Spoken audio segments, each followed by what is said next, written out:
What is up, Marvel Universe community? It's Ash Rock back with another review. This is on the Spider-Man series Shocker.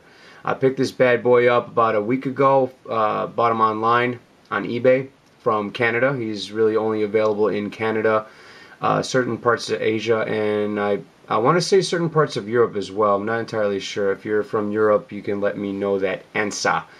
But yeah, I picked him up, got him in, and here he is. So we're going to start off right off the bat with box art. So it's your standard Spider-Man series box art. You got the picture of him there. Obviously it's from Canada, so it's got various languages there. I believe it's looks like Spanish and French and something else. I'm not entirely sure. And then down here, got a nice little picture of him with his gimmicky weapons, which I will get to a little bit later. And on the back, the other characters that are part of the line, or this series. You got a Scorpion. I was thinking about getting him, but he looks way too horrible. I guess that's the word. Yeah, he looks horrible. Another stupid Spider-Man. The Lizard, which I have a review on, and that is my favorite one from this series. And then another Spider-Man with some kind of weapon, because that's what Spider-Man does. He carries around a bazooka that shoots out webs. Really stupid. And then a picture of him there again with his gimmicky weapons. Alright, so let's start off with Shocker himself, shall we? Yes, we shall. Here he is. Paint apps. God. Real simplistic, extremely simplistic, way too simple for my taste. You got the yellow there with it's got a pretty cool texture to it. It's got the little ridges there and cuts.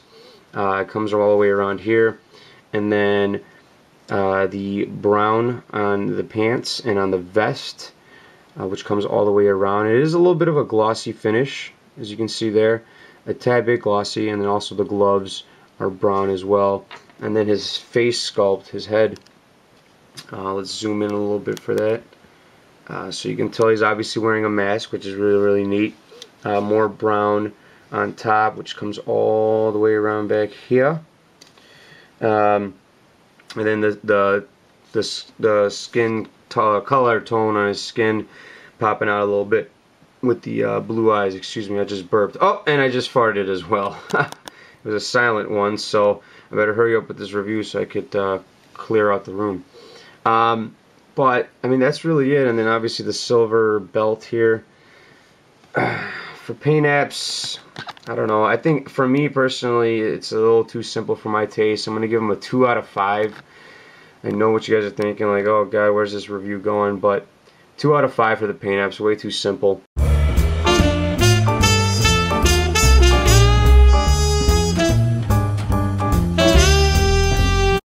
Articulation. You got the ball joint up here, single jointed elbows, no wrist articulation at all, nothing at all. So when you rotate them, you have to rotate at the elbow. That's where the rotation really is. It's kind of like a ball joint slash head hinge elbow. So that's where you got to rotate it, which is absolutely terrible. The head rotates 360. No up and down at all. I mean, very little with the up and down. Very little. Almost nothing there. No waist articulation, nothing there. No ab crunch articulation, nothing there. You got the ball joint here with the hinge as well. Single jointed knees. That is just shit right there. So single jointed knees, and just like the arms and the hands, there's no ankle articulation. And to rotate it, you have to use it right there at the knee. So really weak with the articulation. Another 2 out of 5, man. Extremely disappointing with the articulation. And then the final score. This is a bit of a shorter review, as you can see, but the final score is, as you can guess, a 2 out of 5. I guess my verdict on it is basic, man. I mean, it's just way too simple for my taste. The Spider-Man series, again, is as I call it, the Spider-Blah series. It's a terrible series, but you do have some cool villains. You got this Carnage here which is really, really neat. And all these figures have the same articulation, but with some of these other figures, you have a lot more detail in the face and in the different things like that. You got the Rhino here.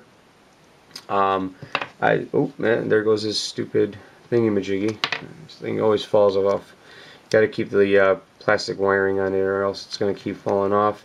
But anyways, this Rhino I really like a lot. He's really, really cool.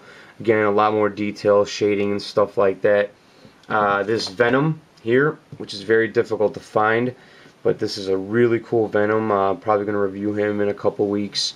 It's really, really cool. I mean, you look at it, the work that went into this is really, really neat. Same articulation again. And then my favorite, the Lizard. This is the Lizard that the review's on my channel as well if you guys want to check that out. Really, really cool. This is definitely my favorite one. But with the Shocker, I just feel like they did no justice at all for this character. He's a pretty badass character. And I want you guys to understand, when it comes to my reviews, I'm extremely objective. And what I mean by that, if you don't know what that means, is you know, I don't grade them based on how much I like them or how much I love the character or hate the character. I like Shocker. I think he's a really cool villain in the Spider-Man universe, but they did nothing really special here. They really didn't. And I spent quite a bit of money on him. You know, I'm not gonna lie, I spent $33 on him on eBay. A little much to get him, again, because he's only available in certain countries. But you know, if this figure was made in the 90s, or you know, the early 90s, the mid 90s, or even the late 90s, I think it would be acceptable. It really would. It would be understandable. But with figures nowadays, when it comes to the articulation and the detail, I mean, you look at stuff like the Marvel Legends, the Marvel Universe line, the G.I. Joes, Transformers, or even the wrestling figures now, compared to the old ones, the older figures, the articulation and the detail that goes into them is almost uncanny. It's remarkable how far figures have come. But with this guy, it's just absolutely terrible. It looks like something that was literally made in the 80s or the 90s. And the thing, I guess, if anybody from Hasbro is watching this, which you probably aren't, but if you are, woohoo! Listen, I mean, you guys got the molds for the Marvel Universe, the Hasbro. You know, it's all one collective company. I don't understand why they can't use, let's say, MU molds for these figures to better them, to make them even more acceptable and a lot better, and then maybe apply some better color apps to some of these figures. So, you know, shame on you guys, but it is what it is, I guess. My recommendation is wait on it, man. Don't pull the trigger if you do find them, you know, at the store or something. When it comes to the States, or if you're in a different country, then pick them up depending on the price.